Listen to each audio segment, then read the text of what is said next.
let God be true and every man a liar. That is, let God be true in what? That God will judge sin.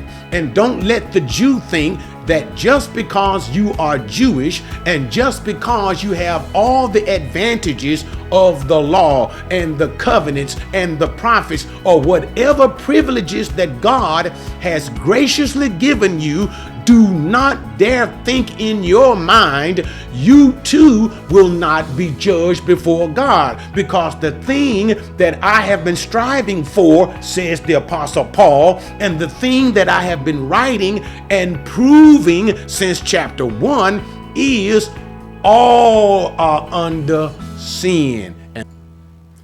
All right, guys, welcome back to our teaching in the book of Romans.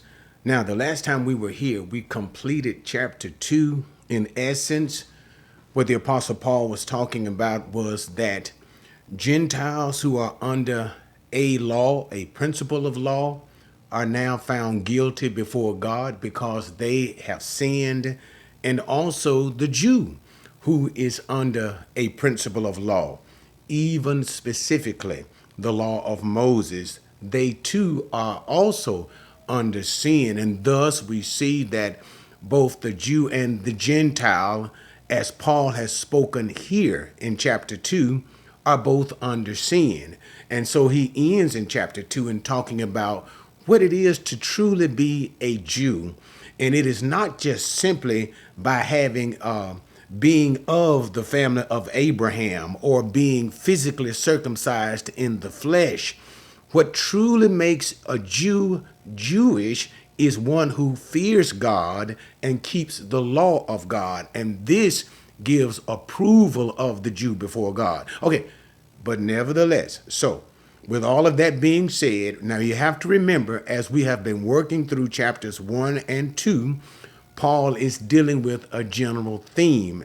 And now in chapter 3, he specifically goes into that theme. He's been working on it as we've been seeing the legalistic type of a treatise that Paul has been presenting to the readers. He's been working through that. But now he's going to hit the primary point. In other words, he's going to congeal the thoughts of what he was making in chapter 1 with respect to the Gentile, and chapter 2 with respect to the Jews, in the sense of that there is no partiality with God, in that as God judges sin with the Gentiles, he will also judge sin in the Jews. That's the sense of that no partiality that is also being the primary thought in chapter 2. But he's going to get to the very root of his argument in chapter 3. All right. So with all of that being said, let's just go into chapter 3. Now, we're going to split because of length. And also, too, there is a somewhat of a logical construction that you can deal with as well. But we're going to split chapter 3 into 2 videos. So we're just going to deal with the first part. And it's not that difficult, so I don't think it will take us that long to deal with the issues in the first part of chapter 3. All right, let's begin. Then what advantage has the Jew, or what is the benefit of circumcision? Great in every respect. First of all, that they were entrusted with the oracles of God. Let me just simply stop there. So he is continuing his thoughts concerning the Jewish people, and that is those who are hereditary Jews, genetic Jews. And remember, his whole point that he was coming from in chapter 2 is dealing with the essence of what it truly means to be Jewish, and that is one who keeps the commandments of God. However, Paul was saying what? But if there is a failure in that keeping the commandments of God, we know because of unbelief, such one who is circumcised, his circumcision becomes uncircumcision. So if you have not looked at the previous video, this would be a good time to go and check that out so you can see the comments that were made with respect to that. But nevertheless, so he's still dealing with the issue of being Jewish. And so his point of chapter 2 in that, notice, there is no respect of person, no partiality with God, no partiality over favoring the Jews over favoring the Gentiles with respect to sin. Whoever commits sin will be found in the judgment of God. God will bring judgment, whether they be Jew or Gentile. That's the issue of no partiality.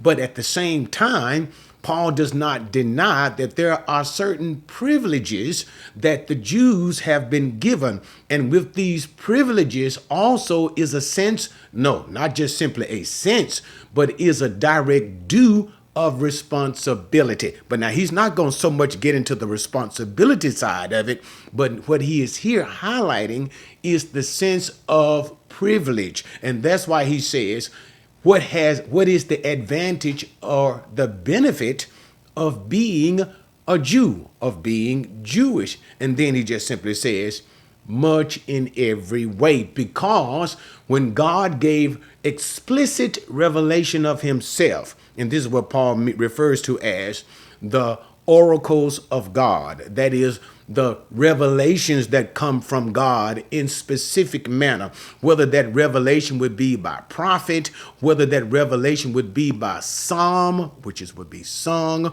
or whether that revelation would be by the historical account of God's dealing with his people. Nevertheless, the means of God's specific revelation was only given to the Jewish people. And thus there is an advantage to being a Jew. So God giving his revelation to the Jews, they had greater light than the Gentiles. And thus having greater light, they understood God. They understood God's ways. They understood God's means. They understood the matter of worship that God intends, or should I even say that God had commanded. So we won't get into all of that. So we're not going to go into too many tangents. But the point is, there is great benefit to being of the family of Abraham. So now he continues on, verse number 3. What then if some did not believe? Their unbelief will not nullify the faithfulness of God, will it? May it never be. Rather, let God be found true, though every man be found a liar, as it is written, that you may be justified in your words and prevail when you are judged. Okay, let me continue on, because this thought is tightly interwoven.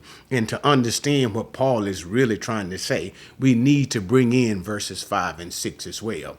But if our unrighteousness demonstrates the righteousness of God, what shall we say? The God who inflicts wrath is not unrighteous, is he? I'm speaking in human terms. May it never be. For otherwise, how will God judge the world? Okay, so now that can be kind of difficult when you kind of look at it from the surface, but let's examine and see what the Apostle Paul is trying to say. So, the Jews have been given the oracles of God, the different manners of God's revelation. And so Paul now still speaking in the instance of judgment, but judgment why? Judgment why? Judgment because of sin. So he asks a couple of questions. He says, so what if some did not believe? Does this nullify the faithfulness of God? So speaking in that same vein of judgment by God upon the unbelievers, even if, let me say it this way, so they are Jews, having been given this remarkable privilege by God of having his word, being the ones who keep and even are to dispense, to preserve the eternal word of God. Does this in some way inoculate them against any kinds of judgment? Can they not fall under any kind of judgment because of the privilege that they have of being Jewish, because of the privilege that they have of being given the covenants, the law, and the prophets, and all of these wonderful benefits? Does these things remove them from any form of judgment, because even in their own sins? So some of them don't believe, are they still inoculated? That is, simply to be given a shot so that they cannot receive a particular disease or not. And the disease that, as I'm speaking of here, is the judgment of God. And because of their sin and because of their rejection of God and rejection of the word of God. So what does he say to that? Are they exempt from judgments because of sin and unbelief? Verse number 4. That's why he says, may it never be, which is like the highest form of objection. God forbid, may it never be. Certainly not. That's another way of saying it. But he says what? But let God be found true and every man is found a liar. So you have to understand, again, that's why I read verses number 5 and 6. What is the essence of what he is talking about? Let God be found true and every man be found a liar. In the holistic theme of what he has been building since the latter part of chapter 1, all of chapter 2, even now, still continuing the theme of sin, judgment, and the impartiality of God. It doesn't matter what benefits that you have or the privileges that you have or what people you may be of, whether Jew or Gentile. If you sin, there will be judgment from God. So that's why he continues on. So verse number 5, what? But if and that hour we see here, it is in the Jewish respect, because what has Paul been talking about? He has been talking about Jews and the privilege that the Jews have because of what God has done through them, for them, entrusted to them. That is the oracles of God. But what? Let me go. If our unrighteousness demonstrates the righteousness of God, what shall we say then? The God who inflicts wrath is not unrighteous, is he? So now we see the theme is being maintained. What? God is bringing about judgment. But why is, as Paul has been speaking earlier, chapters 1 and 2, why does God bring judgment, the wrath of God? Romans, 1 and 18, for the wrath of God is being revealed upon all who sin, all who suppress the truth in unrighteousness. So what? The point that he is simply making here is this. It doesn't matter who you are, what advantages or privileges you have, God will bring about judgment if you sin. So he is saying is what? If our unrighteousness, again, building on what he has left at the end of chapter 2, our who? Us, meaning the Jews. So he is moving to the pinpoint. We're going to get there, and Paul is going to get there, but he is simply building his case through the preponderance of evidence that, okay, I almost said it. I'm going to hold off on it because I want Paul to speak for himself in this sense. But the point is, God is going to bring about judgment. And therefore, what? What should we say? God who inflicts wrath is not unrighteous. And then he says, I am speaking as a human, as a man. In other words, we see how Paul is kind of speaking in a timid sense, in a very humble sense, in the sense that how in the world can a man judge God? And he's going to talk about that. He's going to speak from that particular vein, even once again in Romans chapter 9, but we won't go there. But the point he is simply saying is this: as a man, who am I to try to judge God? Remember one of the whole themes in the book of Job itself. Job desiring to demand God's presence. Job wanted God to, literally in a sense, to present himself or to answer. Let God answer me why he has done or allowed these things to be done to me. Job, in a sense, bringing God into judgment before him. And this is the same sense in which Paul is saying, who am I to try to bring judgment against God? But nevertheless, God, when he does bring judgment, God is righteous. regardless to the appearance of the situation. And as we look at it holistically here, regardless to the person, if they are a Jew, if the person has such advantage and covenant relationship with God, God is still righteous when he judges. Why? The question becomes, did you not sin? And even when there is the law of Moses specifically, you did not simply have the natural instinctiveness of law like the Gentiles. You had the specific written code of law. So therefore, the Gentiles without a law will be judged. The Jew, because, or should I even say, under the specific law of Moses, will be judged. But let me go back to the text.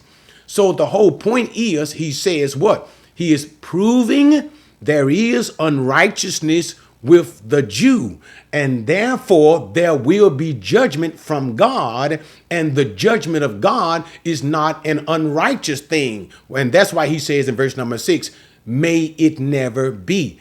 God is right when he judges. Why? Because if God does not judge sin, one of the qualitative natures of God cannot be expressed. And that is, okay. And I don't want to lose you on that. That could be a teaching within itself.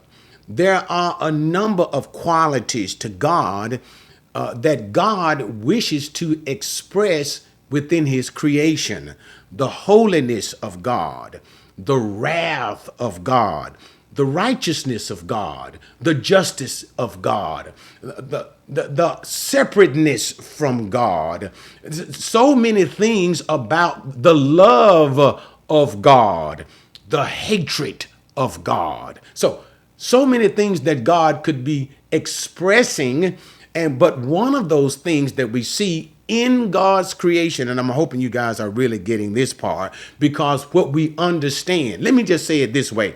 I cannot, maybe for some of my Patreon guys, I'll do an additional video in a discussion way to show how that this very creation itself, the universe, all of these things have been done by God to show forth God's glory. Now, and when I say to show forth God's glory, that is, God is desiring to express his attributes in his creation, or we can even say through his creation. So thus, these many things concerning God, we can see happening as an expression of God's nature throughout the universe's existence. We see all of these things. Okay, can't get into it. But the point that Paul is trying to say, now let's go back explicitly to the text here, is that God by his nature, he must express what? God's nature of judgment against sin. And if God cannot do that, then God will become what? Unable to judge the world. That's why verse 6 comes in. May it never be, for what? Otherwise, how will God judge the world?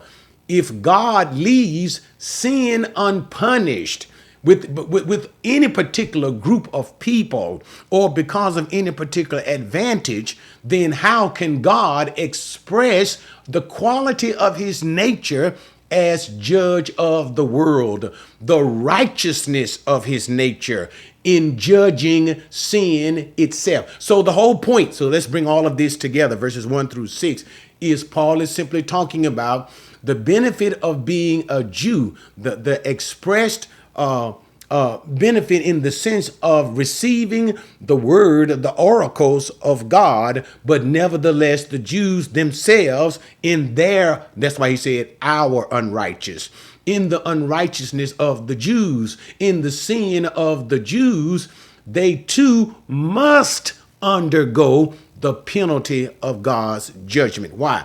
they have sinned. And that's why he's working his way on downward. So enough of that. So now let's continue on to verse number 7. But if through my lie, now this part can be kind of difficult because it seems that Paul is preempting certain of his teachings in Romans chapter 6, but we won't go there. But if through my lie, the truth of God abounded to his glory, why am I also still being judged as a sinner? And why not say, as we are slanderously reported, and as some claim that we say, let us do evil that good may come, whose their condemnation is just. So let me stop there. Because I don't want to get to that point quite yet. So he says what? Okay, the whole issue is dealing with sin, even specifically sin among the Jews, because notice the people that Paul is talking about is the Jews who have been given the great privilege and benefit of God by being those who have been entrusted with the oracles of God. So the Jewish sin is what Paul is still dealing with here. But now Paul, and it seems, as I was saying, as I was reading the text, is beginning to make it seems that he's beginning to make a slight tangent when he begins to say, if through my lie, the truth of God abounded to his glory. So he's still talking about the essence of what? Jews sinning to God, sinning against God, even the law of Moses specifically, but Jews sinning against God. And the glory of God is the sense of the judgment of God. God expressing one of his characteristics of his holy nature, judging sin. The truth of God abounded because of my lie. And the whole point. And so the question becomes what? And this is what I'm struggling to get to you guys, even prematurely myself. What is my lie? What does Paul mean when he says my lie? And also, too, the same sense of my lie, this is also what he says when, as we are slanderously, notice, slanderously reported, as some claim that we say, that is Paul, the apostle, and those who are with them. I'll explain it all. Let us do evil that good may come. All right. So what is Paul saying? Now, the general essence of Paul's thought is in that the truth of God abounded to his glory. Through my lie, the truth of God abounds to his glory. That is, the Jews sin, and therefore God is glorified by bringing judgment on those Jews who sin. That's his whole point. On the Jews who sin, God is glorified when he brings judgment upon sin. Now, Paul also brings in, it's like the side door of what I was telling you guys in a preemptive sense, as Paul is going to deal with more so concerning sin. These people, there are certain ones who have misunderstood the preaching of the Apostle Paul. And Paul says, what do? They slander us in saying in about what we are preaching. And here Paul is talking about the preaching of grace. That is, and that's where we're going to get into chapter 6.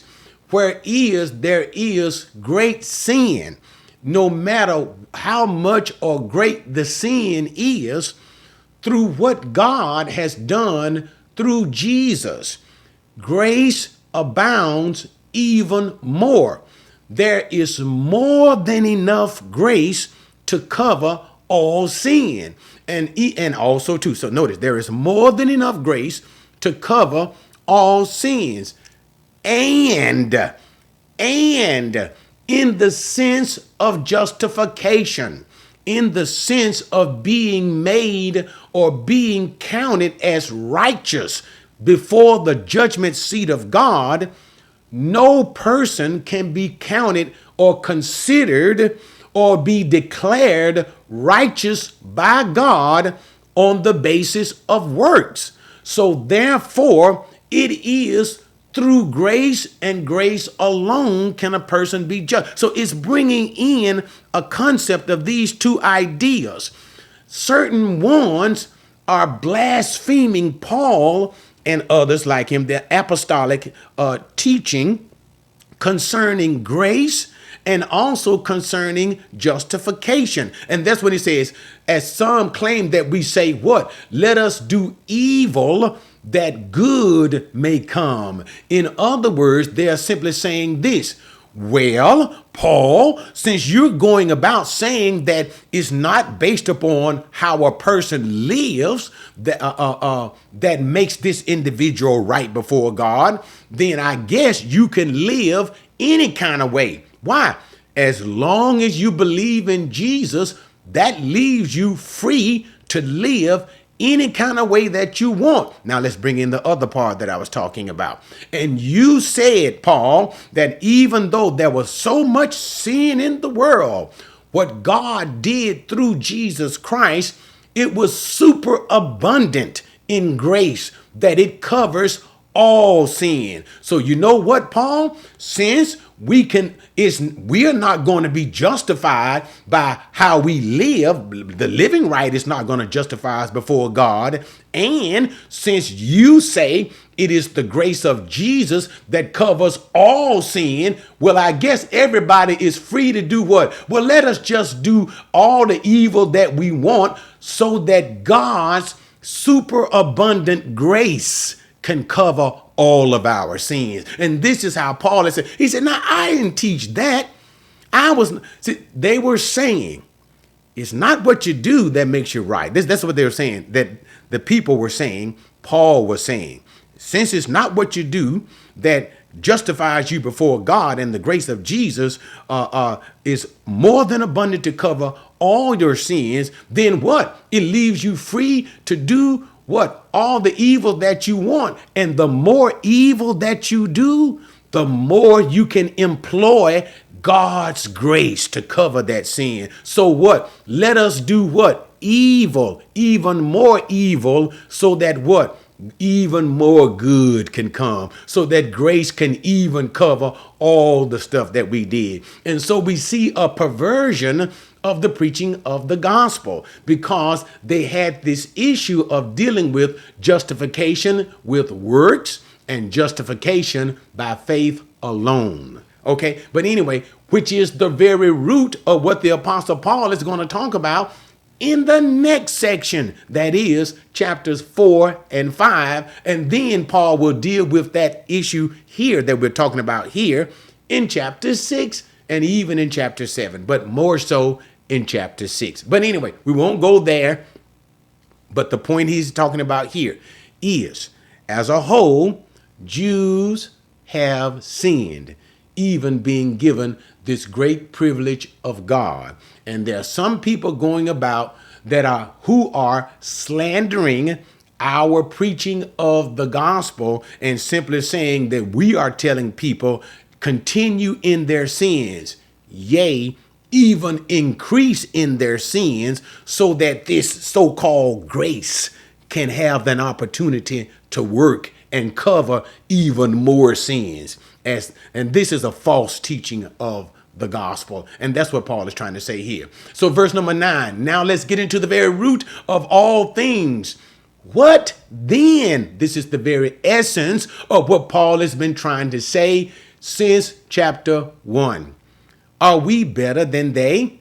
Not at all. For we have already charged that both Jews and Greeks are all under sin. Now we need to continue with this part. As it is written, there is none righteous, not even one. There is none who understands. There is none who seeks for God. All have turned aside. Together they have become useless. Don't you like all of this composition of quotation? Now there's a reason for it, but let me keep going. There is none who does good. There is not even one. I like King James. No, not 1. Their throat is an open grave. With their tongues they keep deceiving. The poison of asps is under their lips, whose mouth is full of cursing and bitterness. Their feet are swift to shed blood. Destruction and misery are in their path, and the path of peace they have not known. There is no fear of God before their eyes. And there we stop. But so now what is he saying? He gets to the very root of his argument, that whether you are Gentile, and notice he talked about that. That's Romans 1, at the end of Romans 1. That is, Gentile without law, they have sinned. Romans chapter 2, the first section of it, or whether you are Gentile under a principle of law, not the law of Moses, not the law of Moses, but under some form of a principle of law, yea, even you have sinned. Or now let's look at chapter 2, the second part of it, or whether you are a Jew under a principle of the law, even the specific law of Moses, you have sinned. And so thus he goes into chapter 3 and says, and even continuing to talk about the Jew, and even though you Jew have the privilege and the benefit of the law of Moses, even so you have sinned. And thus God is righteous when he judged sin. Why? Because if God cannot judge sin, how can God even judge the world? And thus what? If the unrighteousness of the Jewish people prove the righteousness of God, he said, and then some of them are going about slandering my preaching concerning grace. But if this proves the righteousness of God, then thus let God be true and every man a liar. That is, let God be true in what? That God will judge sin. And don't let the Jew think that just because you are Jewish and just because you have all the advantages of the law and the covenants and the prophets, or whatever privileges that God has graciously given you, do not dare think in your mind you too will not be judged before God. Because the thing that I have been striving for, says the Apostle Paul, and the thing that I have been writing and proving since chapter 1 is all are under sin. And that's verse number 9, which is the very heart of the theme of chapters 1, 2, and 3. So at verse number 9, Paul climaxes his thought to prove, he says, and thus I have now proven. What have you proven, Paul? It don't matter. It doesn't. I know that, but I like the don't. Why?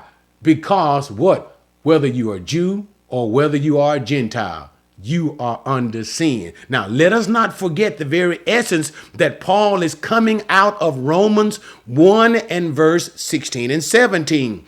The gospel of Jesus, the gospel of salvation, the way and the means of salvation. And here is the point. As he has been working through all of these issues, he's proving that everybody has sinned. And that's what we're going to do with the rest of it. The composition of quotes that he gives from the psalm. But anyway, we'll deal with that in just a second. But let me come back to this thought. That he's been proving that everybody's under sin. And thus sin by the righteousness of God himself must be judged. And thus, if all have sinned and God's righteousness demands judgment for sinners, who then can be saved? And thus, God has to give another means of salvation. Why? Because if based upon works, based upon the life, based upon what people have done, that is sin, no one can be saved. So God gave another means, that is faith in the person and works of Jesus. Thus, he's going to build that argument, chapters 4 and 5. Thus, it will be salvation can only come because of faith. Why? As he is now proving here in chapter 3, everybody has sinned, so therefore everybody falls under God's judgment. And now he begins to speak here in his quotation from the Psalm. He mounts that evidence against humanity, that is, both the Jew and the Greek. And you have to look at how he is building that argument. So let me just explain it. There is none righteous, not even one, none who understands, none who seeks God. All have turned aside. Together they have become useless. None who does good. There is not even one. So the essence that he is dealing with here is the quality of such individuals, in the sense of none are righteous. I don't care who it is. And I'm not going to get into the explicits of the particular Psalms, because Paul uses a number of Psalms, I think 51, 36, and other Psalms too, to speak of this particular, the point that he is trying to make here. But it is the mindset, or how Paul is bringing together these quotations from the Psalm to make a point. And the point that he is making here in verses number 10, 11, and 12 is qualitative for all humanity. What are you saying about all humanity? Nobody is right before God. Nobody truly understands God. The mind of all men are dark, and none seek after God. Now that is a principal point to remember. It is not us who seek after God. It is God who sought us. We would never be seeking God if God had not sought us first. Or in other words, let me just simply say it like the Lord Jesus would say, that we love him because he first loved us, as John would teach us. But anyway, and all have turned aside. So all he is simply saying is, he is using these verses 10 through 12 to speak holistically of the sinfulness and the total depravity and the total lostness of all humanity, whether you are Jews who have the specific of the law, or the Gentiles living under a principle of law or have no law at all. Everybody is lost before God. All the world is sinful, is a sinner. Then he continues on. Now watch, verse 13. The throat is an open grave, tongues that keep deceiving, the poison of ashes under the lips, whose mouth is full of cursing and bitterness. Verse 13 and 14. And then he begins to kind of break it up with examples to show their sinfulness.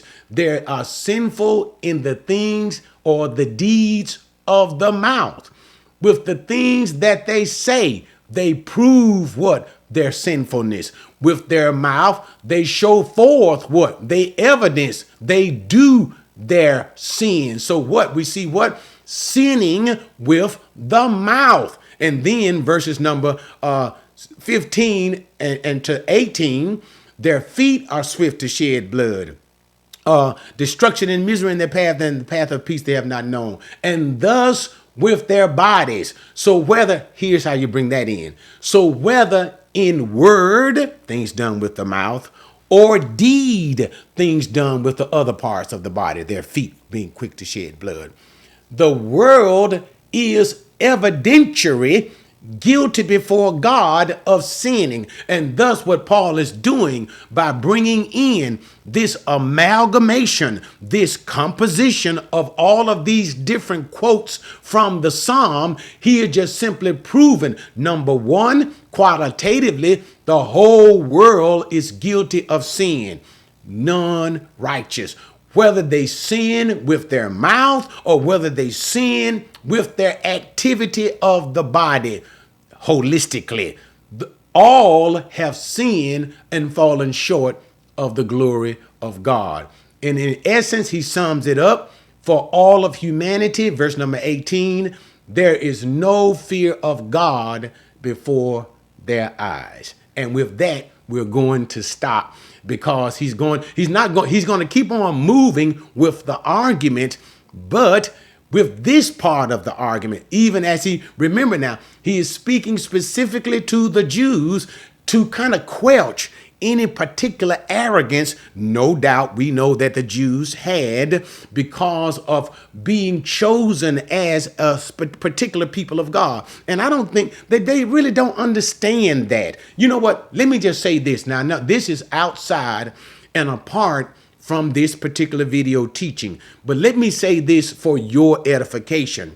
When God chose the Jewish people, he not only chose them for the preservation, for the keeping of his word and how to worship and approach God. Not only for that, but he chose them so that the Jewish people could teach and show the Gentiles. So God did not choose the Jewish people simply to set them apart and put them on some kind of a pedestal.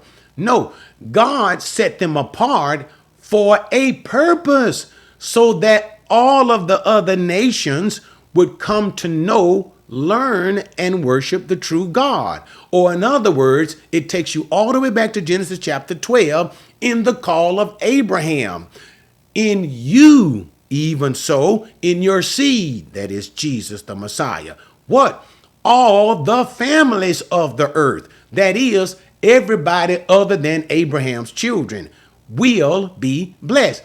Abraham's children have been uniquely privileged and set apart by God for the blessings of the Gentiles. So God is not setting the Jews on some particular pedestal apart from everybody else and say, okay, it's just you and you alone and you're so special. No, I'm setting you apart and I'm privileging you with these things so that you can be a blessing to the remainder part of the world, the Gentile world, who doesn't know me. But anyway, okay, enough of that. So that's what that part is all about. But now let me go back and wrap this part up. I have enjoyed this, but let's summarize what we have done. We have now come to the very essence of the theme of Paul from chapters 1, 2, and now 3. And that is to prove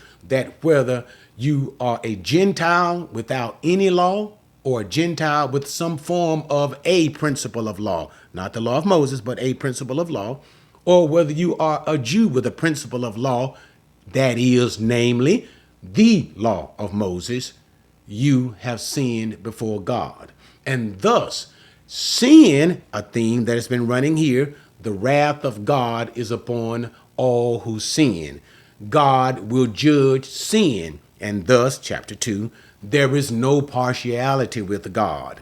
Wherever sin is found, or with whoever has sinned, whether the Gentiles, the first part of it, or the Jews, the second part of chapter 2, all have sinned, and thus there is no special privilege or benefit to the Jew, even though God has given you the privileges and benefit of being the ones who are the entrusted with the law. That does not remove you from judgment. Because what? If you are removed because of some privilege, how can God judge? But in essence, God will judge. And thus Paul has proven through, as he works through all of these arguments, what? All have sinned. Whether you, that's verse number 9. What then? Are we better than they? Are the Jewish people better than the Gentiles? Not at all. What? For we have already charged that both Jews and Greeks are all under sin. And that is the very theme. That is the climax of the theme of chapters 1, 2, and even in the end of 3. But we ain't going to get into it yet. But he has pretty much hit the climax. Jew and Gentile have sinned. And thus, Jew and Gentile are all under the wrath of God. All right. Thanks, guys, for joining me with that. And if you have enjoyed these teachings, remember to hit the like button. And also, if you have not subscribed, also subscribe. And also too, we have a Patreon. And if you want to watch this particular video without all of the interruptions that you can have because of the ads, for our Patreon members, you can go there and you can watch uninterrupted this particular teaching. Okay, but anyway, we ask you to support the ministry and to continue to pray for me. All right, guys, see you next time.